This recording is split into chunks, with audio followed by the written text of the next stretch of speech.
طبعا هي النهارده المفروض انها زي محاضره كده ايه تعريفيه يعني ايه سوفت وير تيستنج، تمام؟ فاحنا هنمشي كده واحده واحده بالستبس كده، يعني مش هنطول عليكم قوي يعني. هنحاول قدر الامكان ندي زي جنرال اوفر فيو عن الفيلد بصوره عامه يعني، ونحاول ندخل الديتيلز في الحاجات اللي احنا هنهتم بيها، مع الاخذ في الاعتبار ان ممكن يكون في حد من الناس اللي حاضره معانا انترستد في مجال الديفلوبمنت او درس فيه قبل كده، وفي ناس ممكن ما تكونش ليها علاقه بالمجال ايه خالص، تمام؟ فاحنا هنعمل حساب الايه النقطتين دول. طيب اول حاجه لازم نبقى عارفين يعني ايه اصلا سوفت وير تيستنج، تمام؟ المفروض ان انا طالما بدرس حاجه احط لها ديفينيشن كده يكون كل الناس اجريد عليه خلاص، اتفقت على انه سوفت وير تيستنج يعني كذا.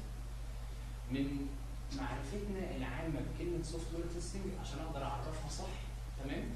لازم افهم الجمله دي اصلا يعني ايه اللي هي سوفت وير، او الكلمه دي يعني سوفت وير. سوفت وير دي عشان افهمها صح هحط تحتيها كلمه كده سوفت وير، وهقسمها لكلمتين، حاجه اسمها سوفت وير برودكت، حاجه اسمها سوفت وير ايه؟ بروجكت. وقت ما تقدر تفرق ما بين الاثنين دول تقدر تعرف يعني ايه تيستنج كويس قوي.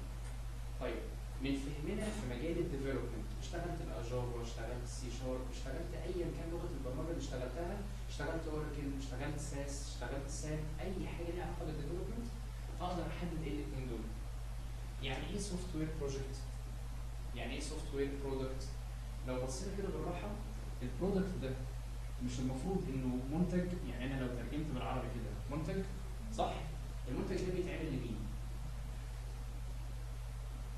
يعني انا كشركه سوفت وير بعمل برودكت عشان ايه؟ عشان حد يجي يشتريه، تمام؟ يبقى المفروض ان البرودكت ده بيميت الريكوايرمنتس بتاعت مين؟ بتاعت كاستمر. يعني المفروض هيجي واحد من بره كده، من بره الشركه خالص، انا هو سوفت وير هاوس، تمام؟ وهيجي لي كاستمر من بره كده ويطلب مني ريكوايرمنتس، اروح انا مطلع له برودكت في صوره سوفت وير. ده تعريف كلمه سوفت وير برودكت، ان حاجه سوفت وير بتميت الكاستمر ريكوايرمنتس. طيب لو عدلت في الجمله دي عشان اقدر اعرف منها يعني ايه سوفت وير بروجكت، ايه الكلمه اللي اشيلها هنا واحط بدلها ايه عشان اقدر اعرف يعني ايه سوفت وير بروجكت؟ هشيل الكلمه دي، شيل كلمه كاستمر، يبقى سوفت وير بروجكت بتميت ريكوايرمنتس بتاعت ايه؟ باختصار كده عشان ما نكتبش كتير، يعني بتميت الريكوايرمنتس بتاعت الماركت. بتميت الريكوايرمنتس بتاعت ايه؟ الماركت، تمام؟ انا عايز ادخل بقى ايه ديتيلز جوه الكلام ده، يعني ايه اتست سوفت وير؟ انا خلاص عرفت يعني ايه برودكت وعرفت يعني ايه بروجكت، وعايز اعرف الديتيلز بقى جوه ازاي اتست سوفت وير. اتست سوفت وير دي ده مصطلح عام قوي، عايزين بقى ندخل الديتيلز كده واحده واحده. عشان اتست حاجه معناها ان انا بعمل لها ايفالويشن، تقييم. تقييم يعني ايه؟ اختبار. يعني ايه اختبار؟ يعني ايه تقييم؟ يعني بشوف مدى جودتها ايه؟ هي شغاله صح ولا مش شغاله صح؟ مش كل دي تعريف لمعنى كلمه اختبار تيست. انت لما تيجي تعمل تيست على حاجه مش كانك بتعمل تشيك عليها هي شغاله صح ولا لا. عايز مثلا تست على حراره حاجه، المفروض انها توصل عند درجه حراره مثلا 30، فانت بتست انها وصلت 30 ولا ما وصلتش؟ وصلت 28 ولا لسه؟ عدت ال 30 ولا ما عدتش؟ كل ده بتعمل ايه؟ تيست، تشيك على الحاجه، صح؟ طيب انا كلمه سوفت وير تيستنج عشان ما اقعدش اكتب تعريفات كتير قوي، فاحنا ممكن نقول انه ايفالويت. انا ما بحبش نظام التعليم اللي هو الاكاديميك، احنا بنتعلم براكتيكال افضل لما نتعلم ايه؟ اكاديميك. evaluate software system، تمام؟ using testing methodologies مثلا. يعني ايه؟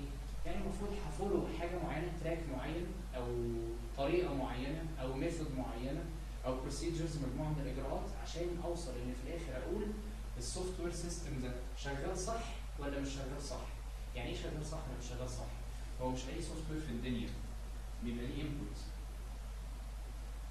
او سوفت وير سيستم وليه ايه؟ اوتبوت. هو مين اللي بيحدد ايه الانبوت وايه الاوتبوت؟ اللي طلب مني ان انا اعمل له سوفت وير اللي هو مين؟ الكاستمر او الماركت، سيان ده او ده.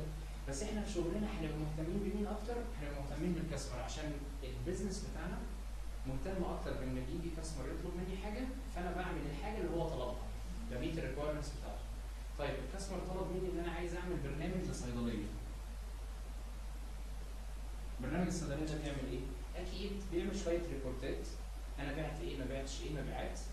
الدواء ده مثلا فاتوره، في مريض جه اشترى مثلا 1 2 3 4 5 ادويه، الدواء ده خد منه علبتين، الدواء ده خد منه 3 علب، الدواء ده خد منه 4 علب. حاجه ثانيه اعمل شويه ريبورتس، الادويه دي هتكسباير امتى؟ الادويه دي من شركه كذا وعليها ديسكاونت كام؟ الشركه دي لو خدت منها مش عارف نسبه مبيعات كام تعمل ايه؟ ايه كل الكلام اللي انا عمال بقوله ده؟ ده اناليسيز للسيستم هيعمل ايه عشان اطلع منه الريكويرمنتس اللي المفروض هبني عليها السيستم. طيب الانبوت اللي بيدخل للسيستم ده ايه؟ شويه حاجات بقى كتير، اسماء الشركات بالتفاصيل بتاعت العقود بتاعتها، مثلا نسبه الخصم اللي بتعملها الشركه دي، اسم المندوب بتاع المبيعات اللي شغال مع الشركه دي، تمام؟ دي حاجه. اتفضل لا مفيش حاجه خالص. تمام؟ نرجع نعيد الحته دي سريعا ولا ايه؟ طيب نتشرف بس. انا اسمي احمد الشيخ. اهلا وسهلا. معاكم النهارده في السيشن. اهلا وسهلا. سعد. اهلا وسهلا. الصغير او الكبير مش هتفرق، بس هو اخوك خلاص. طيب احنا كنا بنتكلم تعريف عام كده بس، يعني ايه سوفت وير تيستنج؟ تمام؟ كنا بنحاول ندخل جوه الديفينيشن سريعا عشان ما نستغربش بس المصطلح، تمام؟ عشان اقدر اعرف يعني ايه سوفت وير تيستنج كديفينيشن عام، تمام؟ ومش محتاجين ديفينيشن اكاديمي، يعني ايه سوفت وير تيستنج يعني كذا كذا كذا، لان احنا مش هندخل نمتحن في ورقه، تمام؟ انا عايز اعرف يعني ايه عشان افهم البيزنس صح. فهنعرف كلمتين كده او تعريفين، يعني ايه سوفت وير برودكت ويعني ايه سوفت وير بروجكت. البروجكت هو حاجه الماركت بيطلبها، تمام؟ بتيجي مثلا من شركه من كاستمر معين، بس المفروض انها حاجه كبيره. زي مثلا مطلوب ايه؟ انا في حصل سوري على فكره دي بروجكت ودي برودكت، سوري دي انا التبس عليها غلط، معلش. دي برودكت ودي بروجكت. ليه؟ عشان البروجكت بيبقى خاص بكاستمر معين، والبرودكت ده اقدر ابيعه لاي كاستمر. معلش دي خطأ مني انا بس فين؟ البرودكت ده مع الماركت. المفروض ان انا مثلا لو شركه سوفت وير هاوس انتجت برنامج، البرنامج ده ايا كان بيعمل ايه، مثلا على سبيل المثال برنامج ميديكال انشورنس بيقدر يسبورت اي شركه، مش بيسبورت شركه معينه بعينها، لا يقدر يتطبق في اي شركه. طبعا انتوا تقريبا مثلا مجال الميديكال انشورنس ده يطبق شركات التامين، اللي هي مثلا كل شركات التامين في مجال الميديكال بس، تمام؟ فانا اقدر ابيع البرودكت بتاعي ده لاي كاستمر، لاي شركه، لاي مؤسسه، لاي جهه مثلا حكوميه او منظومه كبيره مثلا. فانا لو قلت برودكت المفروض ان ده بيميت ريكويرمنتس بتاعت ماركت. انا عارف ان مصر محتاجه سيستم يسبورت الميديكال انشورنس، فهعمل برودكت يسبورت الميتنج ريكويرمنتس او يميت الريكويرمنتس بتاعت الماركت. طيب عشان اقول ان انا بتكلم على سوفت وير بروجكت يعني بتكلم على حاجه سبيسيفيك قوي. انا مطلوب مني اعمل بروجكت بيسبورت الحته الفلانيه اللي هي ايه مثلا؟ انه بيسبورت انا عايز اعمل انزل اعلانات بالابديتس بتاعت الادويه اللي ليها علاقه بمجال طب الاسنان. طب ايه الفكره في البروجكت ده؟ عشان كل عياده بتاعت دكتور اسنان او عياده مثلا بتاعت مستشفى ليها علاقه بطب الاسنان يبقى فيها كمبيوتر ابديتد على طول بالادويه الجديده اللي بتنزل، عشان لما يجي المريض ما يحتاجش بقى اقعد ادور اعمل له مثلا كذا او اعمل له كذا. يبقى عندي داتابيز باسماء المرضى، عندي داتابيز بالادويه الجديده، داتابيز بالادويه اللي خلاص اتمنع استخدامها، ابقى دايما ايه؟ ابديتد. كده عملت بروجكت لحاجه معينه. حاجه معينه يعني ايه؟ بتميت الريكويرمنتس بتاعت الكاستمر اللي هو مين هنا بقى؟ مثلا عيادات او دكاتره طب الاسنان. اوكي؟ عرفت الكلمتين دول؟ يعني ايه سوفت وير برودكت وسوفت وير بروجكت؟ انا بقى عايز اعرف هو انا لما عملت البرودكت ده عملته صح؟ هو لما طلب مني ان انا اعمله بالطريقه دي طلعته زي ما المفروض يعمل، يعني زي ما المفروض يطلع؟ الاكسبكتد ريزلت اللي كانت المفروض تطلع منه هي فعلا اللي خرجت ولا خرج حاجه ثانيه؟ لما كنت بقول له مثلا البرودكت ده، لما كنت بقول له 1 زائد 1 المفروض انها تطلع كام؟ المفروض انها طلعت 2. طب طلعت 2 ولا طلعت 3 ولا طلعت 4 ولا طلعت 2.0 ولا طلعت 2.00؟ ما دي كلها حلول. انا عايز اعرف بقى السيستم بتاعي عمل ايه، دخل له انبوت ايه وخرج منه اوتبوت ايه. كده انا بعمل عليه ايه؟ تيستنج. تيستنج كتعريف عام ان انا بايفالويت، بعمل تقييم او اختبار او تشيك، فحص للسيستم بتاعي، اتاكد ان هو يوزنج تيستنج ميثودولوجيز عشان اتاكد ان هو بيميت الريكويرمنتس. الريكويرمنتس بتاعت مين؟ بتاعت الكاستمر، يبقى انا بتكلم على بروجكت. لو بيميت الريكويرمنتس بتاعت الماركت يبقى انا بتكلم على برودكت. وصلت؟ ده كده السوفت وير تيستنج. اي سوفت وير في الدنيا هو عباره عن مجموعه من الانبوتس بتدخل عشان تطلع لي اكسبكتد اوتبوتس. المفروض لما ادخل 1 زائد 1 على الاله الحاسبه بتقوم بفانكشن معينه اللي هي عمليه الجمع. 1 زائد 1 تروح مطلعها كام؟ 2. الاثنين دي هتطلع ازاي؟ مش انا اللي اقول الاثنين دي هتطلع ازاي، مين اللي يقول؟ الكاستمر اللي طلب الايه؟ الفانكشن دي. قال لي الله ينور عليك الريكويرمنتس، ارجع للريكويرمنتس بتاعتي بيقول لي الاثنين لازم تطلع في صوره ديسيمال. ديسيمال يعني ايه؟ لازم تطلع كده. لا ثواني، ما هو الديسيمال انا ممكن اكتبه كده او اكتبه كده. طب ما هو الديسيمال ده ولا ده؟ لا، هو في الريكويرمنتس قايل ان انا عايزها 1 سنجل ديجيت بعد الديسيمال بوينتس، فانا عايزها تطلع كده. يبقى انا لازم لما اقول له 1 زائد 1 تطلع 2 2.0، كده السيستم ده شغال ايه؟ 10 على 10. طب لو طلعت 2 بس يبقى السيستم كده ما بيطلعش الاكسبكتد ريزلت. كده في شويه مشاكل بقى ايه حصلت عندي، عايز اعرف بقى ايه المشاكل دي واتغلب عليها ازاي واعديها ازاي، اتفاداها ازاي اصلا، طب ولما تظهر لي اصلحها ازاي. كل الكلام ده اللي هي البروسيس بتاعت التستنج بقى جوه السيستم بتاعي. طيب عشان اقدر اعرف البروسيس دي لازم اسال نفسي سؤال مهم جدا. في نسبه كبيره جدا من شركات السوفت وير اصلا في مصر، واحنا بنتكلم على مصر بقى بالتحديد ليه؟ عشان احنا محتكين اكتر بالسوق المصري، تمام؟ في مجال الاي تي والديفلوبمنت وكده. في مشكله بنواجهها، وبدون طبعا بنجرح في بعض الشركات اللي ما عندهمش تيستنج تيم، تمام؟ احنا اسفين يا يحيى، ده عشان كده. انا بقول 90% ما عندهمش تيستنج تيم. ليه؟ عشان بينسوا يسالوا نفسهم السؤال ده، واي تيستنج؟ تمام؟ ليه بينسوا يسالوا نفسهم السؤال ده؟ عشان مش مقدرين الكلمه دي ممكن تعمل مصايب قد ايه. هنجيب مثال عملي ومثال حصل فعلا. وزاره الماليه مش المفروض ان يبقى عندها سيستم اكيد عشان يحسب الميزانيه بتاعت الدوله؟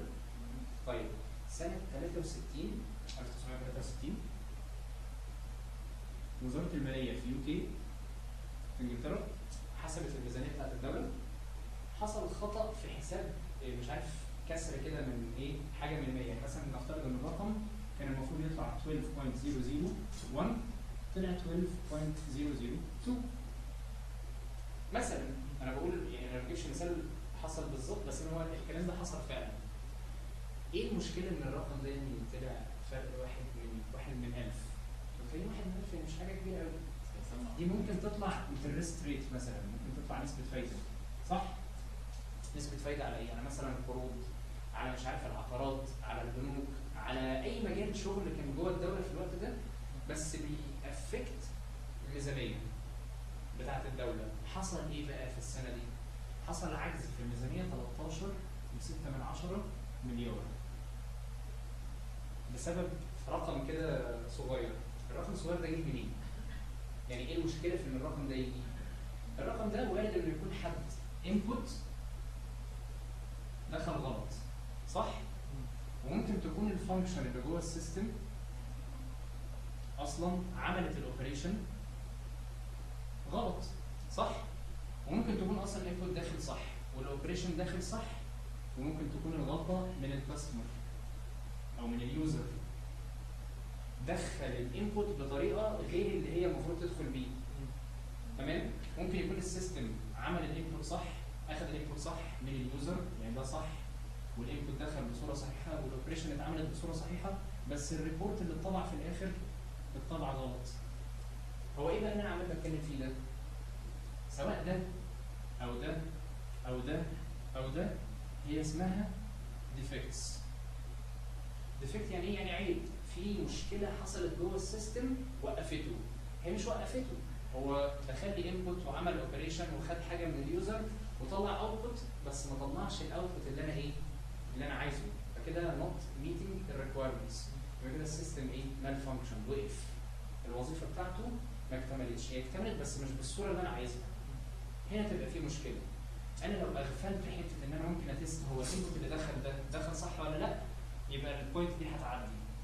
طب اليوزر هو بيدخل الانبوت دخله زي ما المفروض يدخله ولا لا؟ لو ما عملتش تيست هنا ان اليوزر دخل بصوره صحيحه يبقى النقطه دي هتعدي عليا. طب لو ما جيتش عند الاوبريشن وعملت تيست عليها انها بتقوم فعلا بالاوبريشن زي ما المفروض تعملها ولا لا، يبقى برضه النقطه دي عدت عليا. تخيل في كام ديفكت ممكن يطلع هنا وكام ديفكت ممكن يطلع هنا وفي كام فانكشن اصلا جوه السيستم هنا ممكن تطلع منها ملايين الديفكتس. تمام؟ ولو ما اتاكدتش ان الريبورت ده بيطلع بالصوره المطلوبه يبقى برضه هيطلع ديفكتس اكتر. يبقى التستنج ده ممكن في وقت من الاوقات يكون الكوست بتاعه ماله عالي جدا. طب تفتكر انت من مصلحتك انك تعمل تيستنج بدري ولا تعمله قبل ما تسلم البروجكت على طول ولا تعمله في نص البروجكت ولا تعمله امتى؟ تعمله بدري. كل ما تلحق تكتشف الخطأ بدري كل ما يكون احسن. طيب يبقى انت المفروض مثلا تعمل ايه؟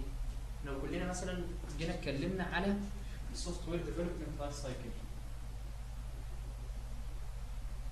انا مش عايز اكتب كتير عشان ايه؟ ما اقصدش مكتوب كتير.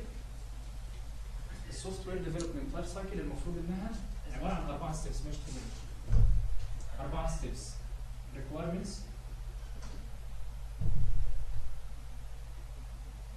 analysis،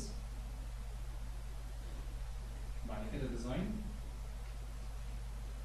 بعد كده implementation،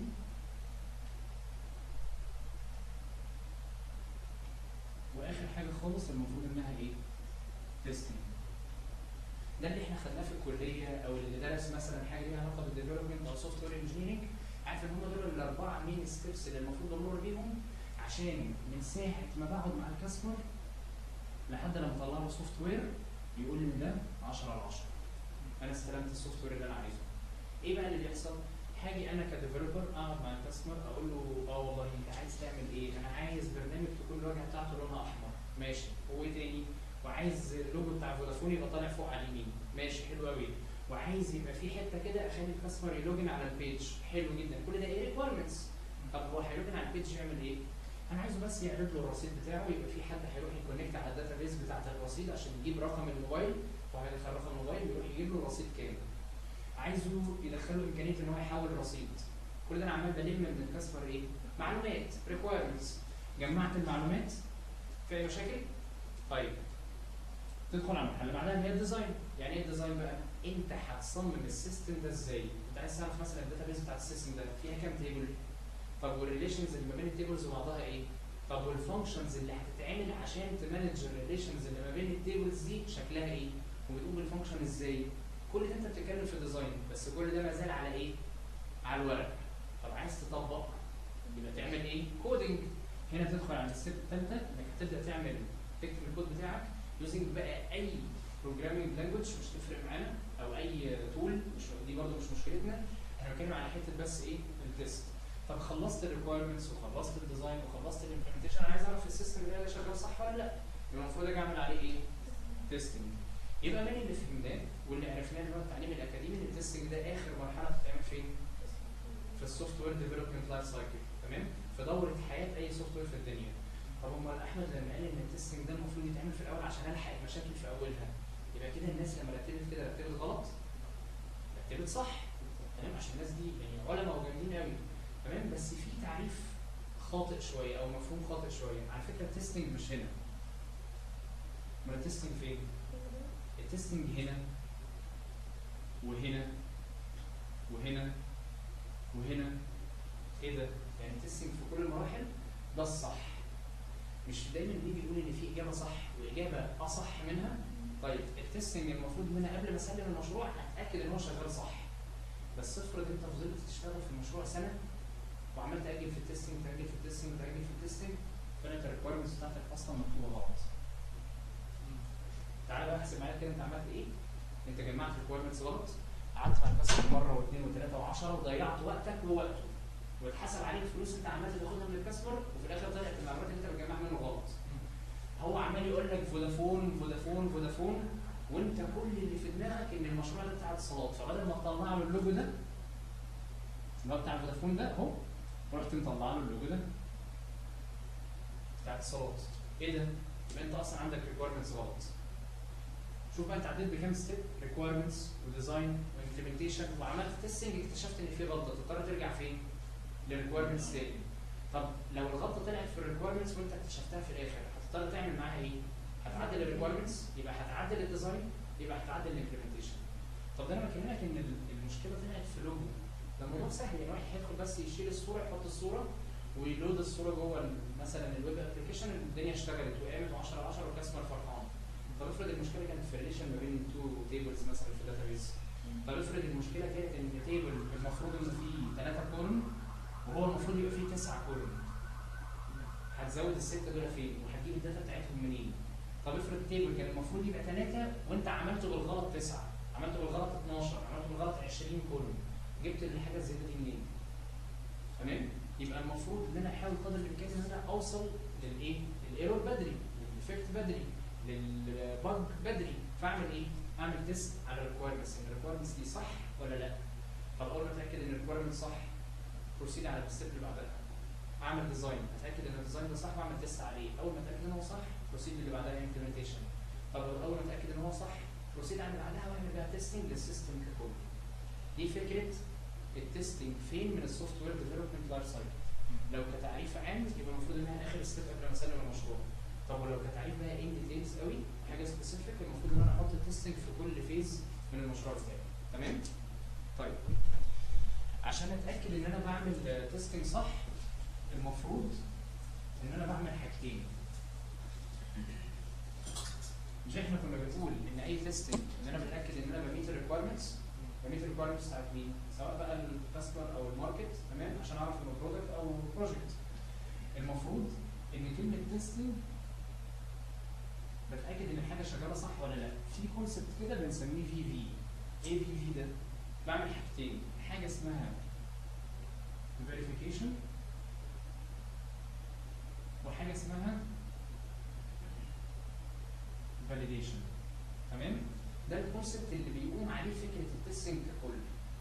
يعني ايه verification بقى ويعني ايه validation؟ الكلمتين قريبين قوي من بعض وبيلخبطوا دايما. verification ان انا بميت السبيسيفيكيشنز المطلوبه مني، بميت السبيكس. طب امال الفاليديشن بميت الكاستمر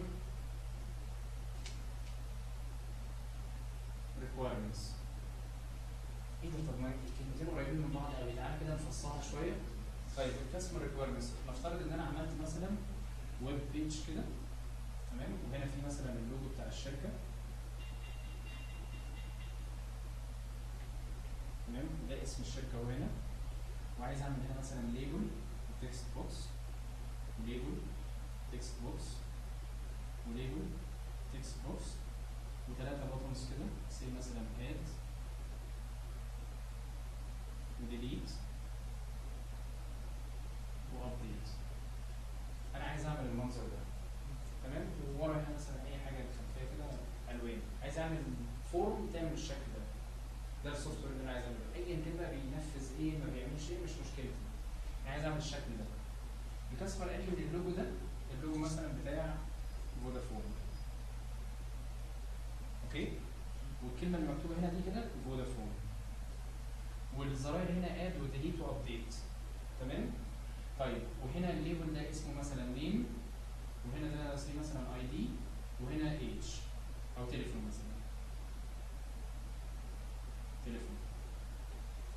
جيت انا خلصت الفورم دي و10 على 10 بوري الكاستمر الفورم، بيقول لي استنى هات الريكويرمنتس بتاعتي، فراح ماسك الريكويرمنتس بيقول ان الريكويرمنتس المفروض اللوجو هنا بتاع فودافون، اللوجو ده بتاع فودافون، قال لي اه بتاع فودافون، تمام كده مظبوط 10 على 10. طب والكلمه دي اه فودافون مفيش مشكله. والزرار ده اسمه ايه؟ اه ده اد، والزرار ده اسمه ايه؟ ده ديليت، والزرار ده ايه؟ ده ابديت 10 على 10. وهنا في ليبل اسمه نيم، والمفروض ان الخلفيه بتاعته الباك جراوند تبقى ابيض، وهنا اي دي وهنا تليفون. ايه ده؟ 100 فل و14. كده انا السوفت وير بتاعي ماله 10 على 10. انا كده عملت ايه؟ فيريفيكيشن ولا فاليديشن؟ فيريفيكيشن. انا كده ميتنج السبيكس ولا ميتنج الكاستمر ريكويرمنتس؟ انا كده عملت اللي الكاستمر طلبه مني. هو طلب مني ايه؟ طلب مني فورم بالمنظر ده. بس في حاجه انا ما خدتش بالي منها وانا بكتب الكود اللي بيعمل اد انا رحت كاتبه هنا في البوتن ده، اتلخبطت، نسيت، ما خدتش بالي. والكود اللي بيعمل ديليت كتبته هنا، يعني قلبت الكود ده مكان الكود ده. يجي الكاستمر يعمل ايه؟ يروح مدخل البيانات هنا ويروح دايس اد، يحصل ايه؟ ديليت. طب ادخل البيانات وعايز امسح الريكورد ده من الداتابيز بتاعتي، عايز اشيل البيانات دي خالص، فاروح دايس على ديليت، يروح عامل فيها ايه؟ يعمل لها ايه ده انت عملت كده ايه في السيستم؟ السبيسيفيكيشنز بتاعت السيستم، الخصائص بتاعته، انه يقدر ياد ريكورد او انه يقدر يديليت ريكورد، انت بوظتها، انت لخبطتها، يبقى انت كده ميتنج السبيكس ولا لا؟ لا. طب يبقى النقطه دي اللي انا بتكلم فيها ايه؟ ان انت كده بتعمل فاليديشن، بتعمل فيريفيكيشن. تمام؟ انا عايز اتاكد ان السيستم بيقوم بالوظيفه اللي المفروض يعملها ولا لا، بيقوم بالفانكشن اللي مطلوبه منه ولا لا، ده كده فيريفيكيشن. طيب بيقوم بالوظيفه دي زي ما الكاستمر طلب، يبقى كده ايه؟ فاليديشن. وصلت؟ عرفنا الفرق ما بين الاثنين. الكونسيبت ده مهم جدا اللي هو في التستنج، عشان انا المفروض طول ما انا بعمل تيست على اي حاجه يفضل قدامي عينيا على طول التو كونسبتس دول، ان انا بعمل فاليديشن وبعمل فيريفيكيشن في نفس الوقت. لازم الاثنين يبقوا مع بعض. لو مسكت في حاجه وتخليت عن الثانيه هيطلع لي سوفت وير غير اللي الكاستمر طالبه. هيبقى طالب مرجحه وفي الاخر هلاقي مثلا حاطط له في صوره مشهوره قوي عن حته السوفت وير ديفلوبمنت، ان الكاستمر طلب كذا، قعد مع البروجكت مانجر اتغيرت الريكويرمنتس، قعد مش عارف مع الديفلوبر لقى كذا، التستر دخل عمل شغل مش عارف ايه، ويبقى المطلوب في الاخر مرجحه، وفي الاخر يكتشف ان الكاستمر عايز مش عارف حاجه ثانيه خالص. عايز كرسي مثلا جنب شجره مش عارف. الصوره دي مشهوره قوي في حته السوفت وير ديفلوبمنت، يعني ابقى اجيبها لكم في مره يعني اعرضها كده، هي شكلها لذيذ قوي، تعرف انه ممكن خطا هنا او هنا او هنا او هنا يوديني في طريق تاني غير اللي انا المفروض امشي فيه. اوكي؟ عرفنا يعني ايه فيريفيكيشن وفاليديشن؟ في اي مشاكل في النقطه دي؟ طيب. بعد كده لازم اعرف بقى يعني ايه، احنا قلنا اي سوفت وير بتحصل فيه مشكله، انا لما بعمل تيست عشان اطلع الايرورز او الديفكتس اللي موجوده في السوفت وير ده. تمام؟ احنا في عالم الديفلوبمنت بنقول عليها ايه؟ بج او ديفكت او ايرور او مال فانكشن في السيستم او توتال فيلير في السيستم. بناء على حسب على مدى الريسك اللي ممكن البج دي او الديفكت ده او الايرور ده يسببه للسيستم بتاعي، بديها اسم من الاسماء دي. يعني مثلا ما ينفعش اقول على بج صغيره انها مثلا لو سيل مثلا انه بتجمع 1 زائد 1 تطلع 2.0، رغم ان انا كاتبها 1 زائد 1 مش 1.0 زائد 1.0. ما هو الاثنين صح. اكيد الفانكشن دي بتجمع صح، بس هي الفكره انها بتطلع نوع الاوتبوت مختلف عن النوع اللي انا عايزه. هو الفاليو كفاليو صح، بس نوعها مش هو اللي انا عايزه. يعني كده الاوتبوت طالع بس مش هو الاكسبكتد قوي، صح؟ وفي ليفلز الايرور؟ مش ريسك، يعني في مستوى للريسك. هل الايرور يعني الفاليو دي لو دخلت جوه الداتابيز تخلي الداتابيز تضرب؟ ولا الداتابيز ممكن تقبلها؟ لا، على حسب نوع الداتابيز. هنا الكولوم ده يقبل ايه؟ افرض الكولوم ده ما بيقبلش ديسمال، يبقى ساعتها هيحصل مثلا مشكله. اقدر اعرف الكلام ده منين؟ اعمل بقى ريسك مانجمنت، ان انا اقول هو الفانكشن دي لو جمعت وطلعت ده كده هيبقى نسبه الايرور كام في الميه مثلا؟ او الفيلير بتاع السيستم كله كام في الميه؟ فاقدر احدد بقى نوع الديفكتس او نوع الايرورز اللي ممكن تواجهني عشان اتغلب عليها او اتفاداها بقى من الاصل. طيب انا كده بعمل حاجه اسمها ريسك مانجمنت، ان انا بقدر احدد الاخطار اللي ممكن اقابلها جوه السيستم بتاعي فين، وفين بالظبط جوه الكود، وفين بالظبط من الفانكشنز اللي مكتوبه عشان اقدر اتفاداها من قبل ما اكتب الكود، او وانا بكتب الكود انبه الديفلوبر ليها. اوكي؟ في نقطة مهمة جدا ان انا اي حاجة بتسبب فشل للسيستم او توتال فيلير او مال فانكشن للسيستم او انه يطلع حاجة ان اكسبكتد المفروض انها ما تطلعش، او انها اشتغلت بطريقة غير اللي كانت المفروض تشتغل بيها. تمام؟ اي حاجة تخالف الريكويرمنتس اللي المفروض نشتغل عليها يبقى دي تتقال عليها انها ايه؟ ديفكت. شغلي في التستنج ان انا اشيل الديفكت ده، او مش اشيل بقى اديتكت بمعنى اصح، اديتكت الديفكت ده، اعرف الديفكت ده موجود فين. تمام؟ عشان اقدر اشيله، بس مش انا اللي هشيله، يعني مش انا كتستر انا اللي هشيله، مين اللي هيشيله؟ الديفلوبر، لان انا اي حاجه بكتشفها برجعها للراجل ايه؟ الديفلوبر عشان ينفستيجيت فيها.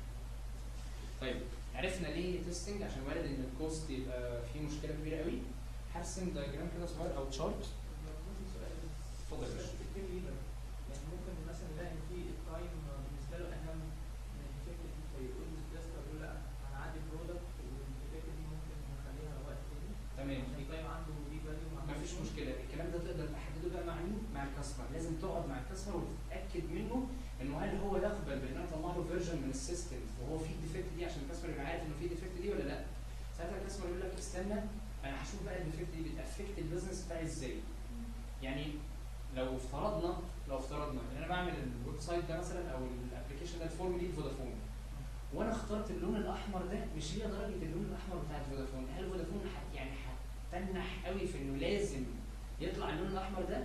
طب لو السيستم كله شغال بس المشكله في اللون، لا ساعتها ممكن مثلا الكاستمر يقول لك ايه، انا اوكي هقبل بالديفكت ده ديفكت رغم ان حاجه في الانترفيس مش حاجه جوه الكود، صح؟ بس ده نوع من انواع الديفكتس. تمام؟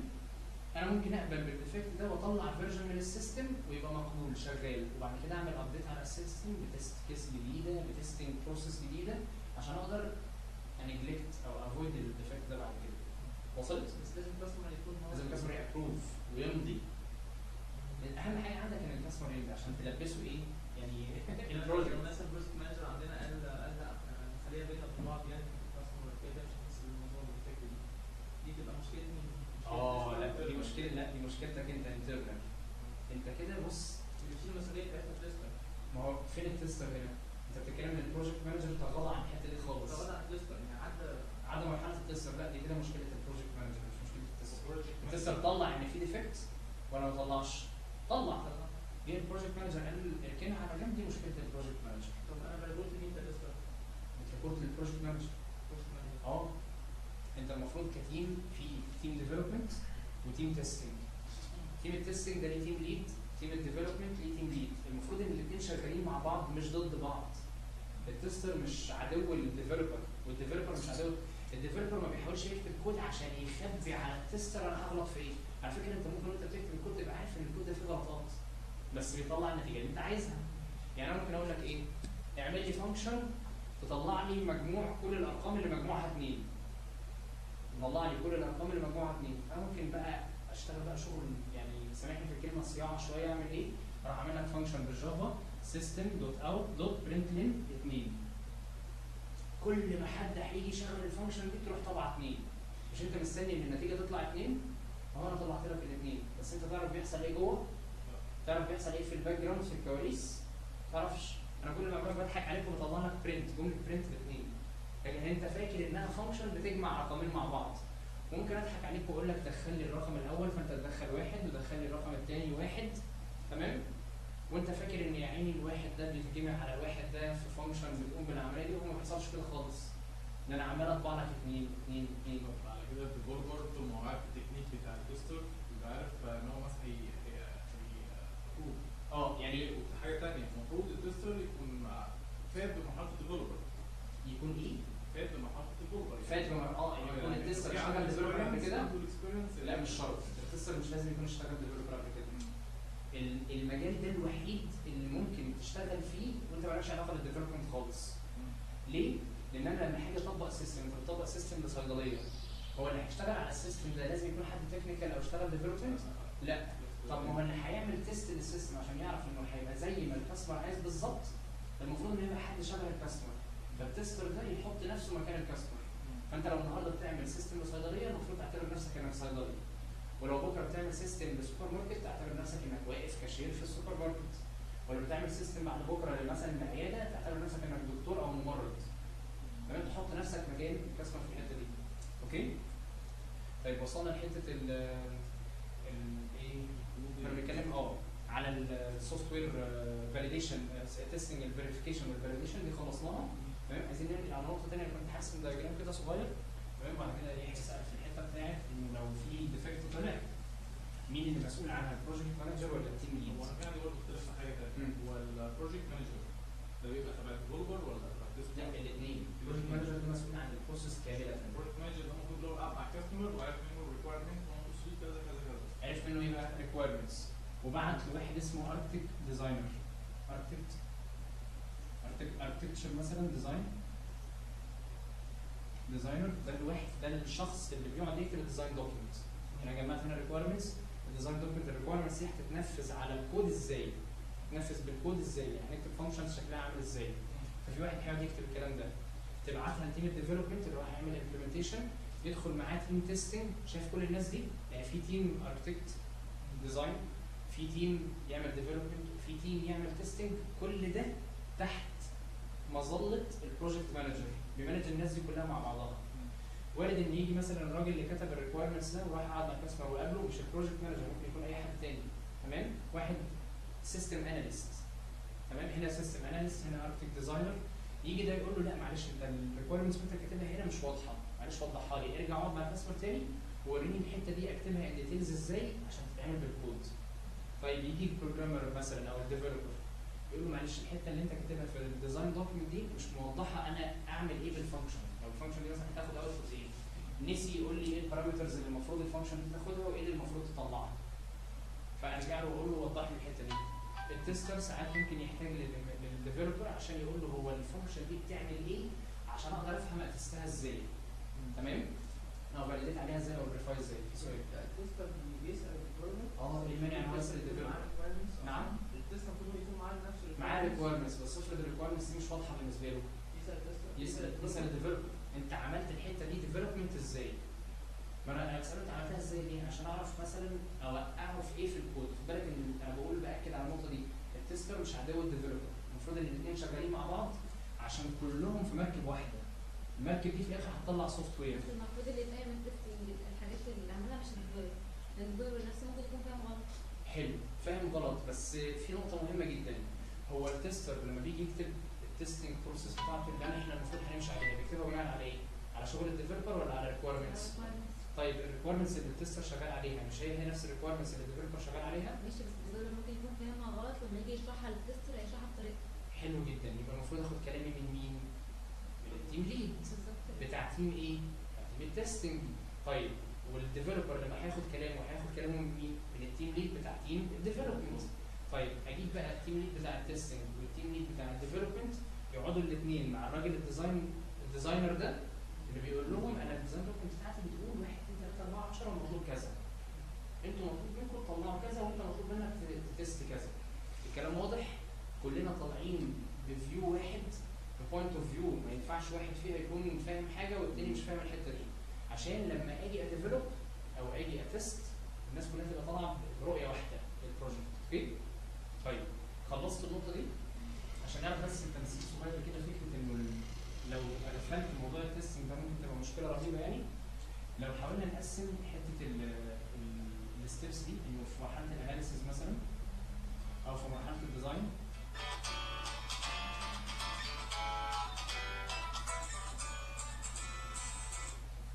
تمام؟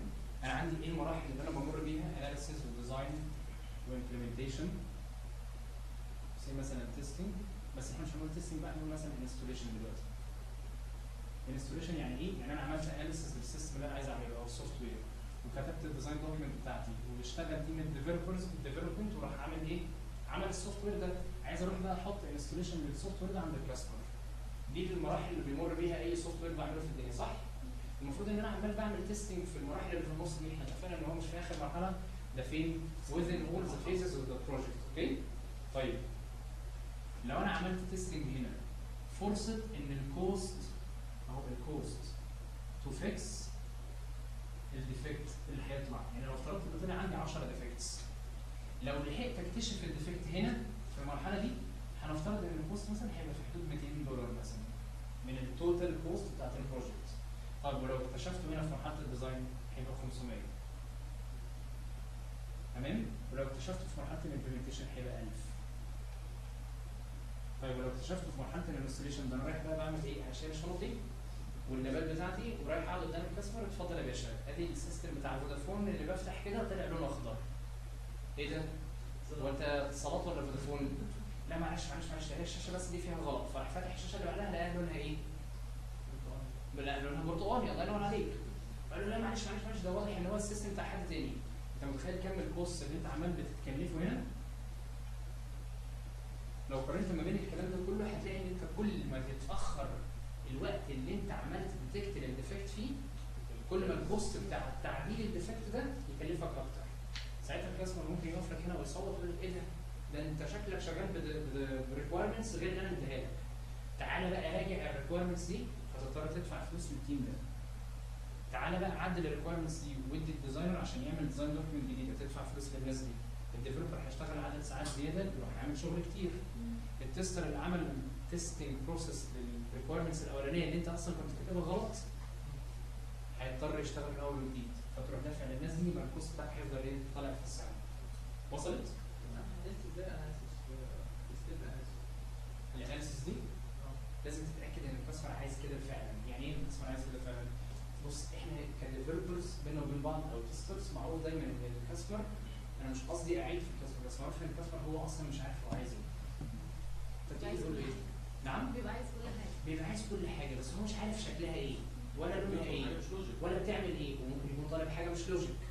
طيب يبقى انا لازم لما اجي اكتب ريكويرمنتس، مش انا بقى التيم بتاع الريكويرمنتس، لازم لما اكتب حاجه ريكويرمنتس تكون ريلايبل، تكون لوجيك، تكون كان بي ابلايد، ممكن تكون بتطبق وممكن ما ينفعش انها تطبق اصلا. يعني هنفترض مثلا يعني انه الكاستمر طالب ان الريبورت يطلع له كله، زي مثلا لما يجي يطلع مثلا قيم هنفترض ان احنا هنعمل سيستم لصيدليه، اوكي؟ سيستم لصيدليه وبيطلع لي مثلا ايه؟ فاتوره بيكتب فيها التوتال بتاع الفاتوره. فالكاستمر طلب ان كل التوتالز بتاعت الفواتير تطلع بالديسيمال. تمام؟ وانا شغال اوراكل. بس هو قال لي بص انا في مشكله عندي ان السيستم اللي انتوا هتعملوه ده لازم يدخل الانبوت انتجر. اوكي؟ وفرض مثلا احنا مش بنقول ان الكلام ده موجود فعلا في الاوراكل، مفيش اي فانكشن تحول من انتجر لديسيمال. يبقى الحاجه اللي طالبها الكاستمر دي كان بي ابلايد ولا كانوت بي ابلايد؟ ما ينفعش اطبقها يا فندم. انا بقول لك ان الاوراكل ما فيهوش حاجه بتسبورت ان انا احول من ده لده. تمام؟ يقول لي لا انا عايزها كده. طب ما يا فندم انا لو كتبت الريكويرمنتس على المنظر ده، عمر الديزاينر ما هيعرف يكتب لك فانكشن تعمل الكلام ده، وعمر الديفلوبر ما هيعرف يطبق كود ينفذ الكلام ده. والتستر هيتست على ايه؟ هيتست على ان بيدخل لي انتجر يطلع ديسمال وما فيش حاجه بتحصل كده فعلا. يبقى لازم اتاكد ان الريكويرمنتس مكتوبه صح، انها ريلايبل، حاجه كان دي ابلايد، انها حاجه كان دي تيستد اقدر اعمل تيست عليها، انها حاجه اقدر تبقى لوجيك، يعني حاجه كمبدا فهم تبقى صح. ما ينفعش اطلب سيستم يبقى جزافي او حاجه من ضرب الخيال، لازم تبقى حاجه موجوده في الواقع عشان اقدر اطبقها فعلا. يعني ما تطلبش مني مثلا الكمبيوتر لو قلت له مش عارف ايه يروح يطلع ايديه ويسقف، طب هي فين ايدين الكمبيوتر؟ تمام؟ يعني اطلب حاجه ايه؟ تكون قابله للتنفيذ، قابله ان انا اقدر اتست عليها، قابله ان انا اقدر انفذها بالكود. اوكي؟ طيب عرفنا لو كل ما اتاخر في ان انا اوصل للديفكت، الوقت اللي وصلت للديفكت فيه اديتكت للديفكت، كل ما تبقى الكوست بتاعت تصليح الديفكت ده اعلى بكتير قوي. وعرفنا ليه هنعمل تيستنج. تمام؟ في نقطه بقى هنا الحته دي بتشرح البوينت دي او الجراف ده.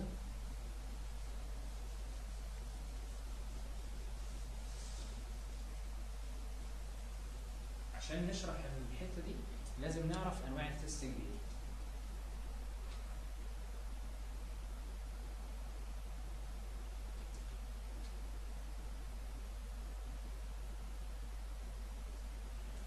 ايه التستنج ليفلز دي؟ المستويات بتاعت التستنج.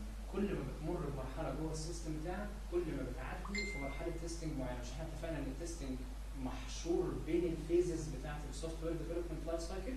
طيب اول مرحله بنمر بيها حاجه اسمها يونت تيستنج. تاني مرحله حاجه اسمها انتجريشن تيستنج. تالت مرحله حاجه اسمها سيستم تيستنج. ورابع مرحله حاجه اسمها ايه؟ اكسبتنس تيستنج. ايه ده بقى؟ بالراحه كده. انا مطلوب مني ان انا اعمل سيستم لكالكوليتر. اوكي؟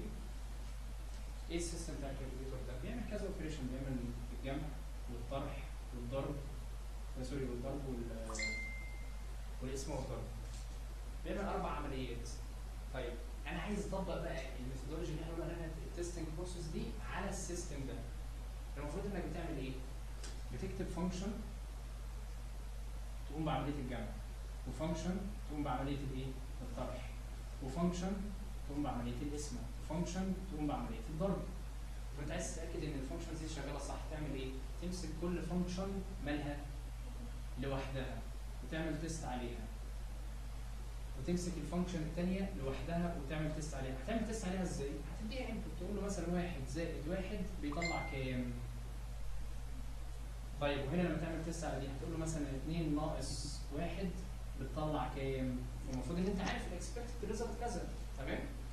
طيب وتيجي تقسم مثلا رقم على رقم، 4 على 2 بتطلع كام؟ و2 في 2 بتطلع كام؟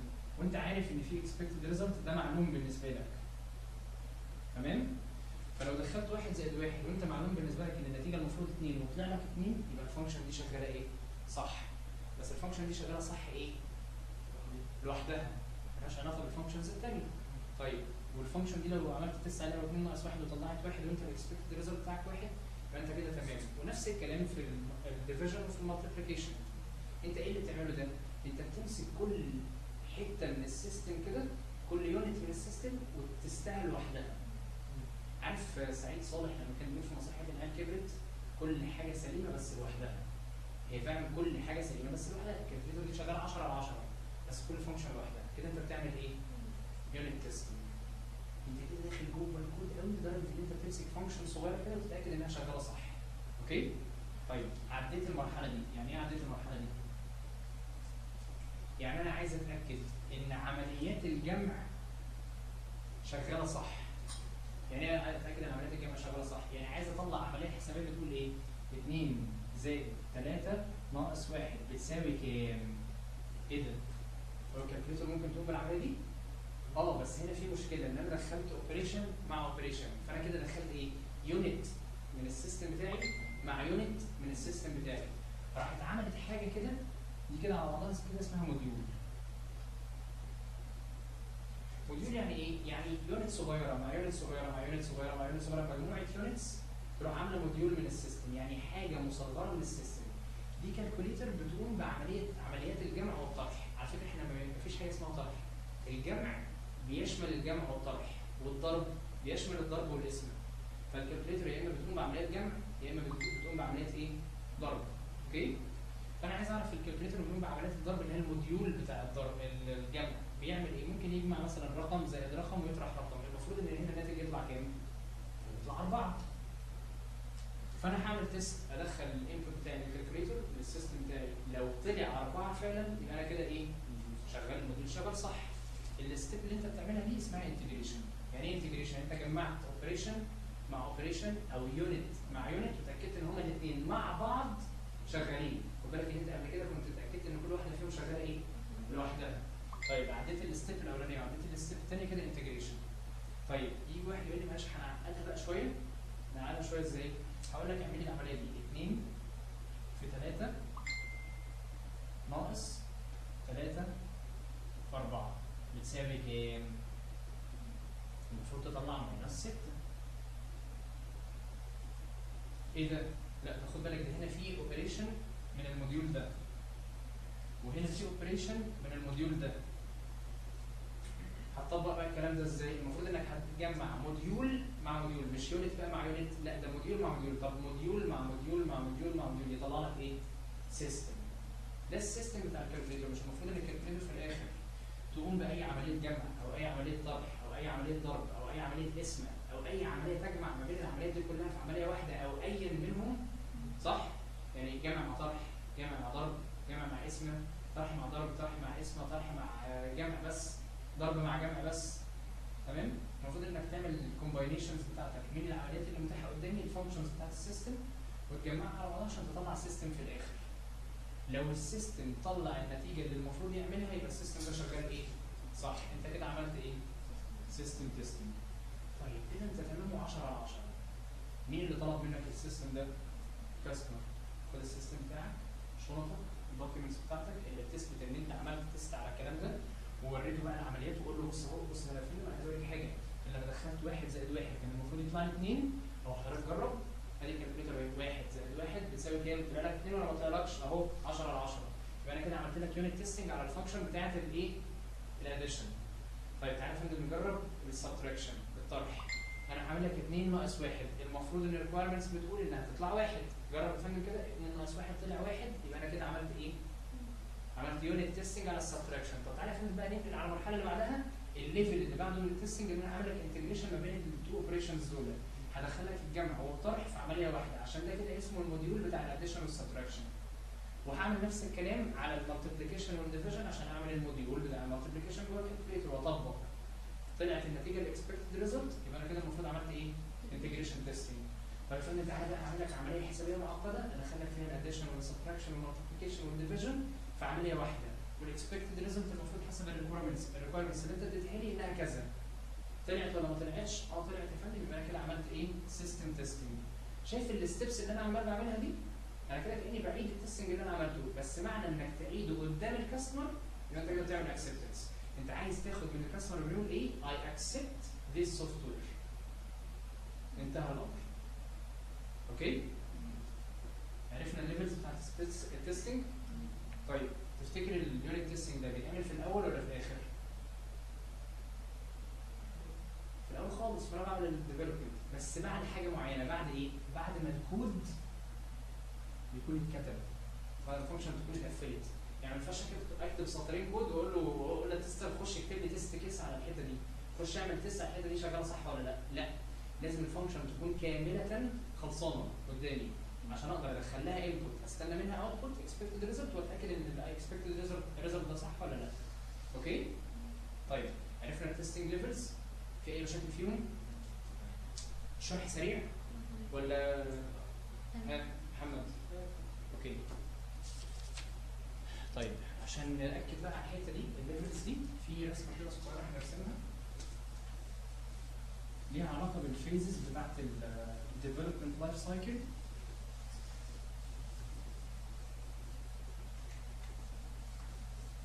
وامتى اقدر اديتكت المشاكل اللي بتطلع عندي في السيستم. على سبيل المثال انا هرسم رسمه كده requirements،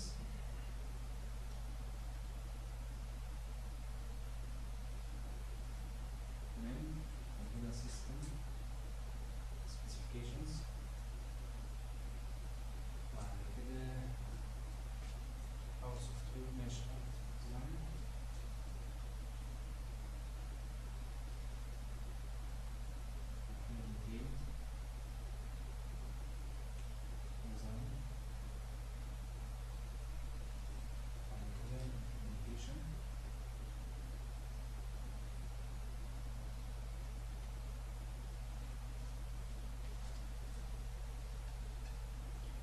الستبس اللي المفروض بمر بيها عشان اعمل اي سوفت وير في الدنيا. ان انا بروح اجمع الريكويرمنتس بتاعتي، تمام، يجي حد يحط السبيسيفيكيشنز اللي المفروض السيستم هيطلع بيها او السوفت وير هيطلع بيها، بعد كده يجي حد ديزاينر عشان يعرفني الحاجات دي هتتعمل في الكود ازاي، وادخل بقى ديتيل ديزاين عشان اقول الفانكشن دي هتعمل كذا والفانكشن دي هتعمل كذا والفانكشن دي هتعمل كذا، ويجي حد يمبلمنت الكلام ده بالكود، صح؟ طيب لو انت عدى عليك الايرور الديفكت انت ما عرفتوش في الحته دي، يحصل ايه؟ هنبص بقى الناحيه الثانيه كده، ايه المشاكل اللي ممكن تقابلني؟ قدام كل ستيب من دول يحصل مشكله. مش المفروض ان انا لما باجي اشتغل بقى ديفلوبمنت، اشتغل ديفلوبمنت ازاي؟ من اول الامبلمنتيشن. انا لما باجي اعمل تيست على المرحله دي، مش انا كده عملت مثلا فانكشن وفانكشن ثانيه وفانكشن ثالثه وفانكشن رابعه، صح؟ تمام، بس كل فانكشن لوحدها. يبقى انا لما اجي اعمل تيست على المرحله دي كاني بعمل ايه؟ ايه ده؟ تيست الكود، بس الكود جوه قوي ان ديتيلز، يعني كاني وصلت للفانكشن نفسها، فانا هتست على الفانكشن دي وتست على الفانكشن دي، يبقى بتست ايه؟ يونت تيستنج. يبقى انا في المرحله دي بعمل يونت تيستنج. تمام؟ طيب وبعد ما عملت يونت تيستنج يحصل ايه؟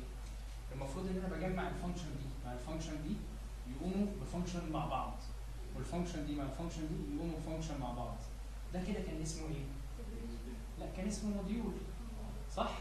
مش انا ممكن هنا كده اجي اقول ان ده موديول تيستنج، تمام، او انتجريشن مصغر، بس الانتجريشن مش بين يونت ويونت، الانتجريشن ما بين ايه؟ ما بين موديول وموديول على حسب شكل السيستم بتاعي. يبقى انا ممكن بعد ما ادخل في الاركتكتشر ديزاين ابقى هنا بعمل ايه؟ انتجريشن تيستنج. يعني لما تلاقي نفسك في التيست الاركتكتشر ديزاين يبقى انت كده بتعمل انتجريشن تيستنج، لما تلاقي نفسك بتعمل تيست على الديتيل ديزاين الفانكشن دي مع الفانكشن دي هيشتغلوا ازاي، يبقى انت كده بتعمل موديول تيستنج. لما تلاقي نفسك بتست فانكشن لوحدها يبقى انت كده بتعمل ايه؟ يونت تيستنج. طيب لما تلاقي نفسك بتست السيستم سبيكس يبقى انت بتعمل ايه؟ سيستم تيستنج. طيب ولما تلاقي نفسك ان انت السيستم بتاعك ده ميتنج الريكويرمنتس ولا لا يبقى انت كده بتعمل ايه؟ اكسبتنس مع الكاستمر.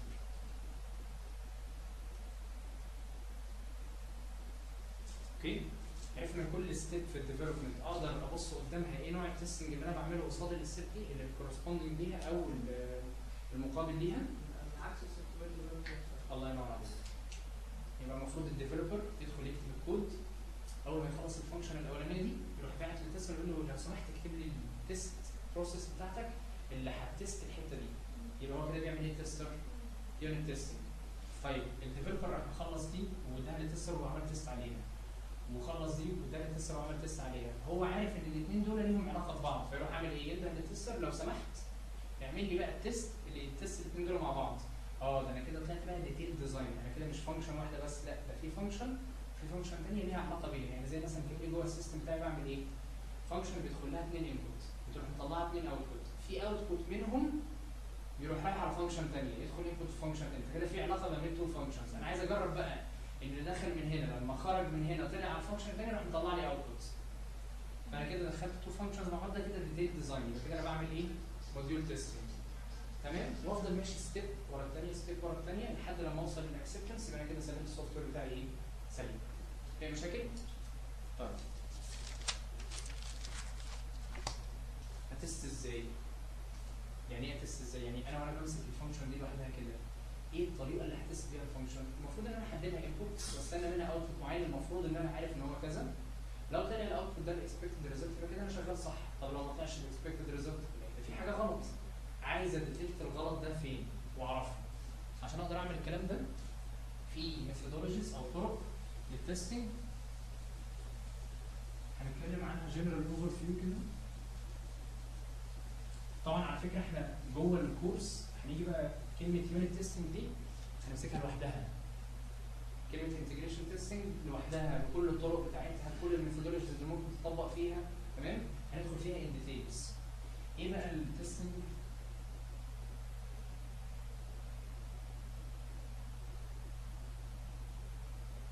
ميثودولوجيز يعني طرق تنفيذ التستنج على السوفت وير بتاعي.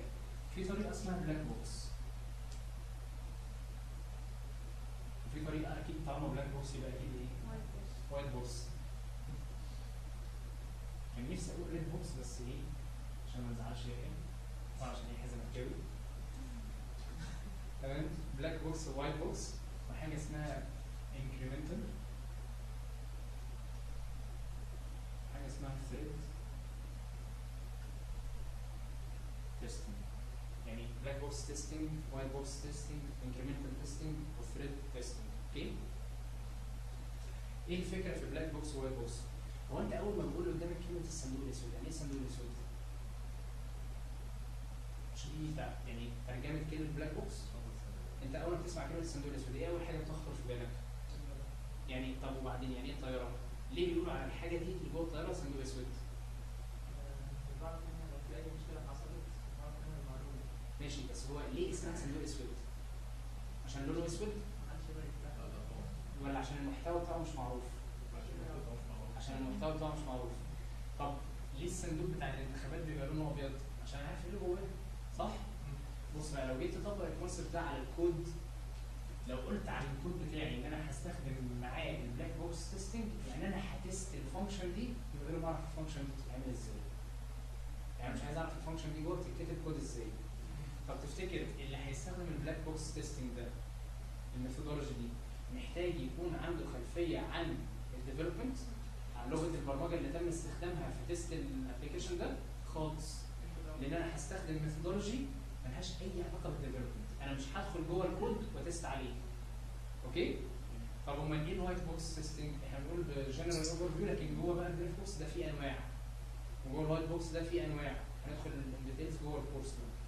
الوايت بوكس تيستنج ده باختصار هو عباره عن صندوق مكشوف اللي هو الكود بتاعي، الفانكشن بتاعتي مكشوفه قدامي والكود ظاهر. انا بتست على الكود جوه مش على الاوتبوت بتاع الفانكشن وخلاص، لا انا بتست على الاوتبوت بتاع الفانكشن واعرف ايه الانترنال ستراكشر بتاع الكود بتاعي. اوكي؟ انكريمنتال تيستنج وثريد تيستنج نوعين برضو من انواع الميثودولوجيز اللي ممكن استخدمها. انكريمنتال عن طريق ان انا بعمل ايه؟ بدي ستيبس في التستنج. يعني ايه ستيبس؟ يعني مثلا عارفين معنى كلمه ايتريشن؟ يعني بعمل دوره من التستنج تطلع لي شويه باجز، اروح اعمل لها فيكس وارجع اعمل تيست تاني. تطلع لي فيكس باجز، اروح اعمل فيكس وارجع اكمل تاني، اروح اعمل فيكس وارجع اكمل تاني. دي ميثودولوجي في طريقه الحل. يعني مثلا كاني بعمل ايه؟ عندي سيستم من 10 فانكشنز، فانا هعمل ايه؟ هتست الاولانيه لوحدها، بعد كده هتست الثانيه لوحدها. فدي طلعت مثلا 2 ايرورز ودي طلعت 3 ايرورز او 3 ديفكتس. هصلح الاثنين دول وارجع تيست تاني. هصلح الثلاثه دول وارجع تيست تاني. طب ما انت المفروض تست كلهم مع بعض كده، يعني تيست 1 2 3 4 10 عشان تطلع كل الديفكتس. لا هو بيشتغل ازاي؟ بص انا هشتغل واحد وبعد ما اصلح الاثنين دول واتاكد الواحد تمام اروح واخد واحد واثنين فطلع لي 3 ديفكتس في اثنين. طب ما انت لسه عامل تيست على واحد، فيفضل شغال ايه؟ انكريمنتال، عمال يزيد من الستبس جوه السيستم بتاعه لحد لما يخلصهم كلهم. تمام؟ الثريد قريبه شويه من الانكريمنتال. تمام؟ هنعرف تفاصيل عنها جوه الكورس اكتر بس بدون الدخول في التفاصيل دي عشان ما نلخبطش الاثنين دول ببعض. اكتر تو ميثودولوجيز يوزد جوه عالم التستنج السوفت وير تيستنج الاثنين دول. تمام؟ احنا ساعات واحنا بنتعلم حاجه جديده بتبقى في حاجات اكاديميك وحاجات براكتيكال. الحاجات اللي براكتيكال دي اللي احنا هنحاول نركز عليها اكتر عشان هو ده هدف يعني ده هدف السنتر. هدف السنتر ان انا احطك جوه البيزنس تقدر تدوس براحتك، ما تبقاش بتاخد معلومه اكاديميك حاجه تحفظها في دماغك ان انت هتدخل تمتحن فيها امتحان. يعني ممكن يكون كلنا عايزين ناخد سيرتيفيكيشنز بس انا عايز اخد سيرتيفيكيشن واروح اشتغل، عشان احنا في الاصل بندور على ايه؟ على الماده، على الفلوس. انا عايز اشتغل في شركه واقبض مرتب، هشتغل في شركه بالشهاده ولا هتشتغل في شركه عشان انت بتعرف تعمل حاجه؟ لازم ادور على الشغل الايه؟ البراكتيكال. فاحنا هنركز على الاثنين دول جوه الكورس قوي عشان نعرف ايه الديتيلز بتاعتهم واحده واحده. اوكي؟ دي الميثودولوجيز اللي ايه؟ المفروض نتكلم عنها. في بقى تعريف هنا مهم جدا، او مش تعريف، سؤال حلو قوي. امتى اقول ان السيستم ده خلاص تيستد؟ يعني كده انا خلصت تيست عليه، اول ما يحصل ايه؟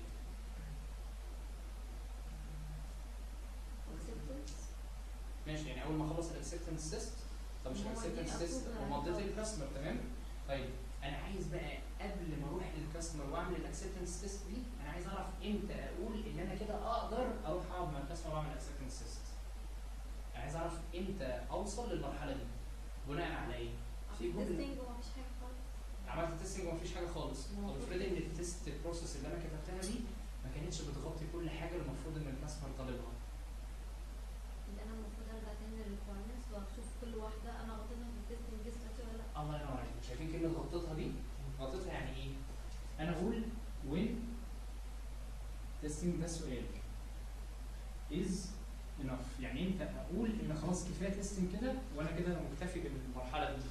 اول ما اوصل لحاجه اسمها coverage criteria، في كونديشن معين كده انا والكاستمر اتفقنا عليه، او مش انا والكاستمر بقى، كبروجكت مانجر والتيم ليدز بتوع الاناليسيز والديزاين والديفلوبمنت والتستنج، ان يا جماعه اول ما نميت الريكويرمنتس في الديدلاين الفلاني بالتست ريبورتس الفلانيه اللي مطلوبه بالريزلتس الفلانيه، احنا كده خلاص كفايه تستنج. لان في كونسبت ثابت عند اي تستر في الدنيا ان التست ما بيخلصش. يعني ايه ما بيخلصش؟ مثلا لو انت بتشتغل على البروجكت اللي هو الميديكال انشورنس ده، انت بتقولي ان دايما الكاستمر عمال يبعت سي ار تشينج ريكوست على طول، كل شويه يدخل انه معدل في الريكويرمنتس. طب ما انت بتعدل في الريكويرمنتس يبقى الديزاين هيحصل له ايه؟ هيتعدل. طب يبقى الديفلوبمنت هيعمل ايه؟ هيشتغل من اول وجديد. يبقى التست هيحتاج يكتب ايه؟ تيست كيس من اول وجديد ويعمل تيست عليها من اول وجديد، صح؟ يبقى فكره التستنج بروسيس دي ما بتخلصش، الايتريشن كده شغاله على طول، صح؟ طب انا لو فضلت شغال كده على طول، طب ما انا كده عمري ما هسلم البروجكت خالص. امتى تسلم البروجكت؟ لازم قبل ما تبدا تستنج تروح تحدد لنفسك بوينت كده اسمها كفرج كرايتيريا، تقول ان انا عندها انا غطيت كل بوينت ذكرها الكاستمر في الريكويرمنت بتاعته. انا ما سبتش حاجه الا لما عملت تشيك عليها. اول ما توصل للمرحله دي ان التستنج بروسيس بتاعتك غطت الكلام ده كله، يبقى انت كده مش محتاج تكمل تستنج تاني. تروح للكاستمر بالاكسبتنس تيستنج تعمله معاه وانت ايه؟ مطمن. تسلم يبقى كده البروجكت بتاعك ايه؟ هل هو ليه ريكوست خلال الفتره دي؟ لو ايه؟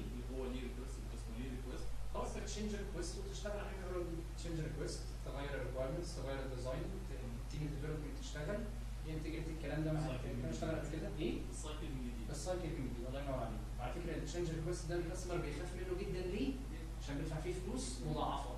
عشان كده هو بيكسر رول من الرولز بتاعت الكونتراكت اللي ما بينه وما بينك كسوفت وير هاوس. تمام؟ خد بالك من ساعه لما بنوصل لكلمه سي ار دي تشينج ريكوست دي بتبقى خناقات. خناقات ما بين الشركه وما بين العميل. تمام؟ وبعدين هنا اسمه البروجكت اونر. البروجكت اونر هو ده العميل؟ يعني انت قصدك انا مش فاهم انا مش فاهم التايتل ده. مين البروجكت اونر؟ اللي هو البروجكت مانجر؟ اصل بص كلمه بروجكت اونر دي انت كده دخلت نفسك في حته ثانيه. انت مثلا في طريقه سوفت وير ديفلوبمنت، تمام، انك تمانج السوفت وير حاجه اسمها مثلا سكرام تكنيك.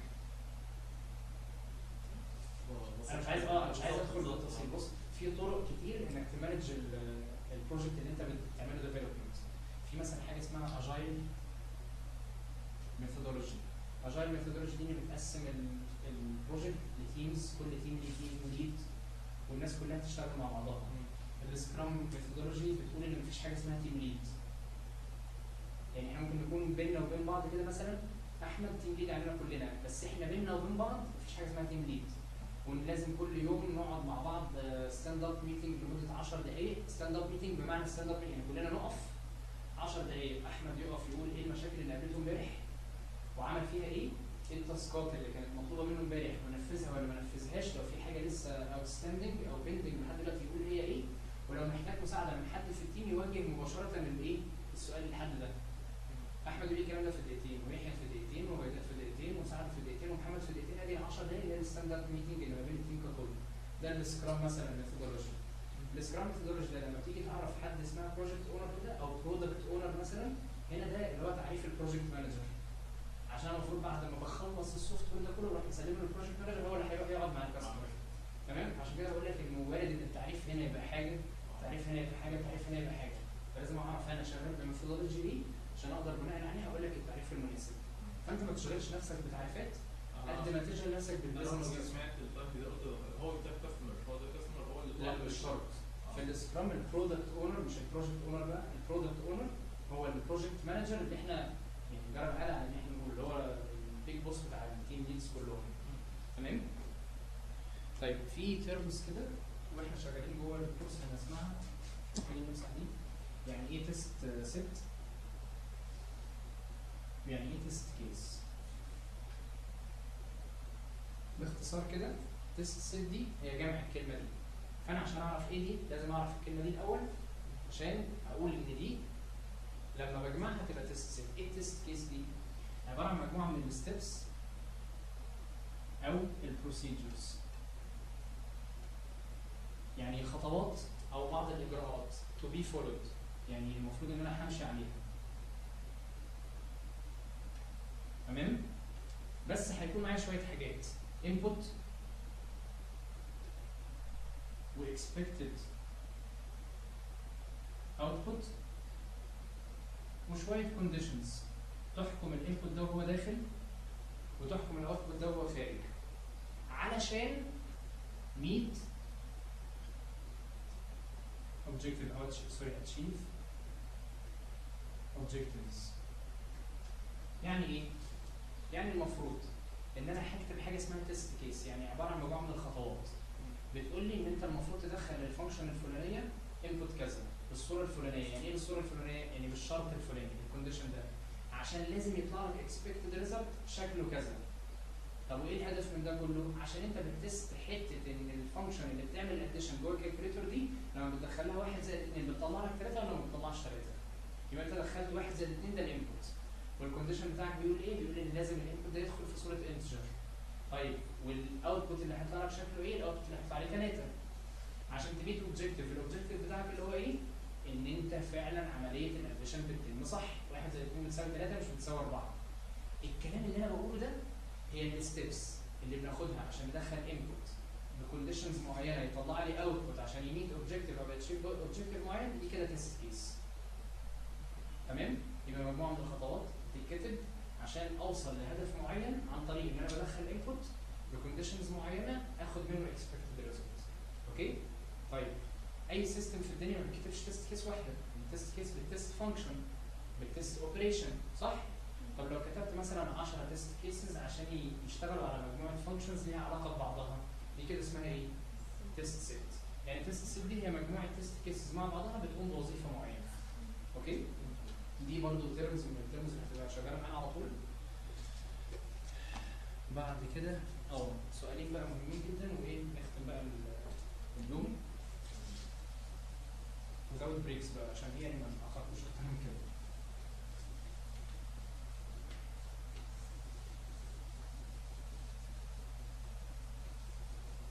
هو كده التستر شغله بعيد عن الديفلوبر ولا قريب منه؟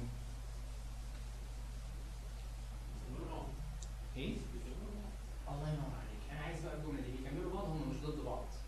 يعني مش التستر كل همه ان هو يطلع ان الديفلوبر غلطان وراح يذبحك، لا، ده انا وانت هنشتغل مع بعض عشان نطلع سوفت وير ماله كواليتي 100%. هو ده الهدف من التستر او من التستنج تيم جوه الشركه. طبعا الشركات الغلابه اللي ما عندهمش تستنج تيم، تمام؟ هنقول لهم معلش اليوم ما تعرفوا اهميه التستنج بجد، تمام؟ ساعتها هتقدر تقتنع ان الفيلد ده ما ينفعش استغنى عنه في سوفت وير هاوس، ما ينفعش اقول ان انا ممكن اشتغل كده من غير ما اعمل تستنج على الابلكيشن بتاعي. هسال نفسي سؤالين. السؤال الاولاني بيقول ايه؟ What testers do؟ يعني هما بيعملوا ايه؟ What testers should not do؟ والمفروض ما يعملوش كده. خد بالك ان انت لو سرحت هتلاقي نفسك بتعمل حاجه مش مطلوب منك انك تعملها. طب انا المفروض اعمل ايه بقى كتستر؟ المفروض ان انا اعمل ايه؟ اول حاجه انا عايز اقولهم بالترتيب بس كده. find bugs، تدور على الحاجات الغلط اللي موجوده في السيستم، صح ولا لا؟ بس في نقطه صغيره كده، find them ايه؟ early عشان بطلع لاحمد وعشان باين لي حته الكوست دي. طيب واخر حاجه بقى، يعني انا لقيتهم ولازم الاقيهم بدري، لازم اميك شور that they are fixed. الثلاث كلمات دول ادور على الباجز اللي موجوده في السيستم بتاعي، ادور عليها بس الاقيها بدري. يعني مش هفضل ادور واكتب تيست كيس ما بتعملش كفر لاي ريكوايرمنتس وما بتعملش كفر للديزاين وما بتعملش كفر للامبلمنتيشن، وافضل لحد ما الراجل يخلص كل الفانكشنز اللي في السيستم واجي في الاخر اقول معلش انا اكتشفت ان في غلط في الريكوايرمنتس، يبقى انت ضيعت النقطه دي، ضربتني في كوست عالي جدا. طيب وحاجه ثالثه، ان وقت ما اكتشف ان في ديفكت ارجعها لمين؟ للديفلوبر او نشتغل على الحته الفلانيه انها ما بتعملش الفانكشن كذا كذا كذا كذا، واكتب له ديتيلد ريزلت للي حصل معايا في التست كيس دي واتاكد انها فيكس. يعني ايه اتاكد انها فيكس؟ المفروض الديفلوبر هيشتغل على الديفكت دي ويروح مرجع لي الكود تاني، هتست عليه تيست كيس جديده مش نفس التست كيس، او سوري في الاول هتست نفس التست كيس عشان اشوف ان الاكسبكتد ريزلت المفروض اعملها صح ولا لا. لو شكيت ان الديفلوبر لعب بديله اعمل ايه؟ ابديت التست كيس، اتست حاجه ثانيه، افاليديت او فيريفاي حاجه ثانيه. ايه ده؟ ايه فاليديت وفيريفاي دي؟ حد فاكر؟ في ايه فولكس فاجن ولا ايه؟ طب امال ايه في دي؟ انا قلت حاجه اسمها في اللي هي ايه بقى؟ تمام؟ الريكوايرمنتس بتاعت الكاستمر، تمام. دايما طول ما انا بفكر في كلمه تيستنج احط تحت سطرين كده مهمين قوي، فاليديشن يعني ايه وفيريفيكيشن يعني ايه، عشان انت اصلا بتدور على الاثنين دول. ده هدف التيستنج، انت بتتاكد انك بتعمل للكاستمر اللي هو عايزه بالشكل اللي المفروض يتعمل بيه، تمام؟ طيب انا اتاكدت من الثلاثه دول، دي وظيفه التستر، يدور على البجز يطلعها بدري ويتاكد انها لما رجعت له رجعت واتصلحت تاني. اوكي؟ طب ايه الحاجات بقى اللي التستر اصلا ما بيعملهاش؟ هو بيطلع البج لكن ما بيعملش ايه؟ ما بيصلحهاش. امال مين اللي بيصلحها؟ الغلبان. تمام؟ طيب وحاجه ثانيه، ما ينفعش التستر يتست بنيه صافيه. يعني ايه التستر ما ينفعش يتست بنيه صافيه؟ يعني انا مش هجيب مثلا انا وغيداء زمايلي بقى في الشغل مش عارف ايه، انا عارف ان غيداء ما شاء الله يعني شاطره جدا في شغلها، فانا اللي هيجي لي من غيداء ايه؟ زي الفل 10 على 10. وانا بعدي تيست كيس يلا بقى ايه بص سكيب النقطه دي، لا لا لا يا عم عارف ان غيداء مستحيل تغلط في الحته دي. على فكره جل من لا يسهو. يعني ايه؟ يعني اجدع ديفلوبر في الدنيا وارد ان هو يغلط، وارد انه يطلع فيه بج. الفيسبوك ده اللي كلنا شغالين عليه على فكره كل يوم في ناس بتكتشف فيه بجز وبتبعت للفيسبوك مانجمنت تيم او الديفلوبمنت تيم. طيب يبقى ما ينفعش التستر وهو بيتست ايه؟ يا جماعه انا عندي حسن ظن بالناس عالي قوي وثقتي فيهم ما تتهزش، ما ينفعش الكلام ده. التستر يشك في ابوه، يشك في نفسه، يعني لو هو اللي كاتب الكود يشك ان انا كاتب الكود غلط. تمام؟ عنده حاله الشك دي رهيبه. ثالث حاجه ان مستحيل تستر في الدنيا يتست، معلش يا جدع مش قصدي حاجه with no requirements. يعني ايه؟ يعني ما ينفعش اكتب تيست كيس ومفيش اصلا requirement document موجوده قدامي. طب انا هتكتب تيست كيس بناء على ايه؟ لا لا بص بس انت ظبط امورك، المفروض الابلكيشن ده يطلع لك الشاشه لون احمر. ايوه اللون الاحمر اللي هو ايه؟ ما هو احنا عندنا في السوفت وير اللون الاحمر ده درجات. طب يا عم بس انجز ونحط هنا بس اللوجو واحنا بعد كده احنا بنظبط الكلام ده. احنا نظبطه ازاي؟ ما انا لما هاجي حد يرن التيست كيس هيقول لي انها فين؟ فين بناء على ايه؟ فين الريكويرمنتس؟ مفيش. يبقى انا ما ينفعش اعمل تيست ومفيش ريكويرمنتس. تمام؟ اخر حاجه ان not to report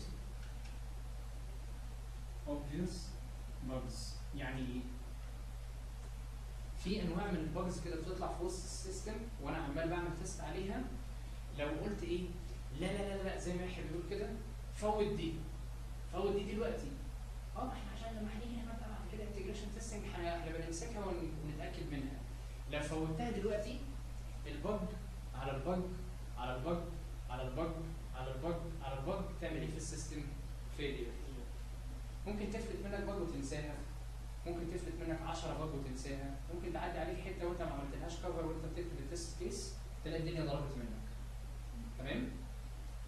طيب كده خلصت الليله. بتفضل المولد زي ما بيقولوا كده. تمام؟ عايزين نلخص بقى الكلام اللي قلناه ده كله في 5 دقايق بسرعه. احنا قلنا يعني ايه سوفت وير تيستنج، وعرفنا يعني ايه سوفت وير بروجكت، ويعني ايه سوفت وير برودكت، وعرفنا الفرق ما بينهم، وعرفنا ليه تيستنج عشان ما ياثرش على حته الكوست. وانا بتكلم عن حته الكوست بس، هو انتوا رابطين حته الكوست بانها فلوس؟ لا طبعا بص طيب ممكن يكون ايه تاني؟ ممكن يكون ايفورت. طب حد متخيل ان ممكن الكوست اللي ادفعه حياه بني ادم؟ يعني ممكن سوفت وير، ممكن بج في سوفت وير تضيع حياه بني ادم؟ ايه ده؟ يتفصل من الشركه؟ يعني انت عمرك ما تتخيل ان في سوفت وير ممكن تعمله يضيع حياه بني ادم؟ انا هقول لك على سوفت وير سهل جدا وممكن يضيع حياه بني ادم. نفترض ان انا شغال في شركه. ايه ده؟ تجيب مثلا الميديكال هيستوري بتاع حد الله ينور عليك. مثلا بيتعالج من حاجه دي لو غلط. انا بعمل سوفت وير كل اللي بيعمله انه بياخد بيانات اللابوراتوري مثلا المعمل ويطلعها في ريبورت.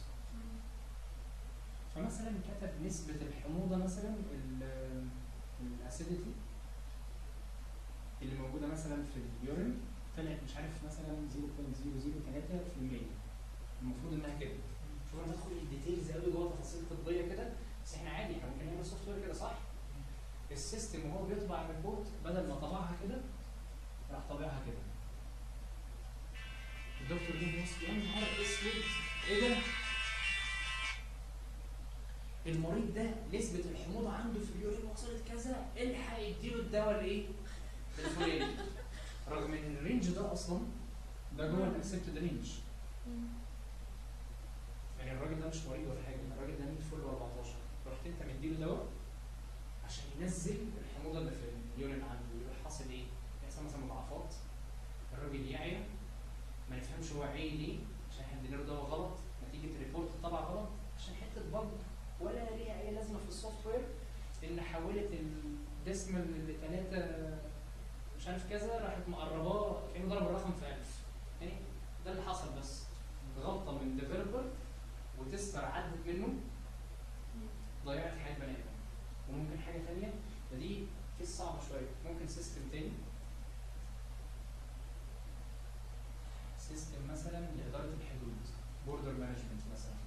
يعني ايه اداره الحدود؟ بنستنى الناس اللي محطوطين مثلا واتش ليست، الناس اللي هم ايه محطوطين على قوائم الانتظار دول، اللي اول ما يجي الانتربول لازم عايز يقبض عليهم. انا مثلا اسمي ايه؟ انا اسمي سعد عبد ربه سعد جرير، تمام؟